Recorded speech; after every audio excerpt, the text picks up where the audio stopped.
Who should be your first marketing hire? And who should the hire be after that? Big group, small group. I often get asked by CEOs or private equity overlords, hey, we're looking for talent. What should we hire first? My answer is never CMO. Sorry, CMOs. But my answer is never CMO because the CMO isn't going to get into the nitty gritty and have to build the foundation of the digital stack, which is super important. They will still need what I am about to explain. And so I don't start with a CMO, even if you're a big group. I start with a marketing director that really understands digital and patient acquisition.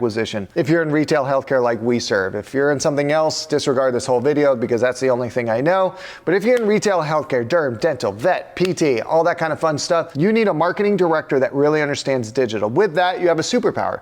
That marketing director then doesn't need a lot of internal hires. They can go to agencies. We always say, I heard this from Adam at Shore Capital, insource brain power, outsource horsepower. And so you want the brain power in-house, and then they can go find agencies that are great at creative or paid media or SEO or brand or whatever it may be, or consultants or whatever on Upwork. And so that first hire, being a marketing director that's phenomenal at digital, is really important. Now, marketing directors, if you're watching this, what should your next hire be? That depends on your vision a little bit. I love when I see a marketing ops person as the next hire because the marketing director that's in-house is generally good at brand creative, and they also understand digital patient acquisition, SEO, and paid media, or at least how to hold those people accountable that do that stuff. But then there becomes a lot of systems and tech to keep track of, lead tracking, CRM, CDP, all of the acronyms, and then you really need someone to keep the data flowing in all the right ways and all that kind of fun stuff. So I love a marketing ops person that keeps all the data, centralizes it, makes sure that you guys are getting the right tracking system of how many leads are coming out of all of the spend. I love a marketing ops person for a lot of reasons as the second hire. I do love somewhat generalist hires in the beginning because you're gonna have to wear a lot of hats, and in-house provider group marketing teams are just not big. They never will be. It doesn't make sense. You can't scale fast enough. And so I love that marketing ops hire. I also love a creative strategist. You don't have to spend an arm and a leg. Creative strategists, really smart. They understand the brand. They are not there to actually create all of your ads. They are not there to actually create all of your ads. I say that twice because it bogs them down and it's a really silly thing.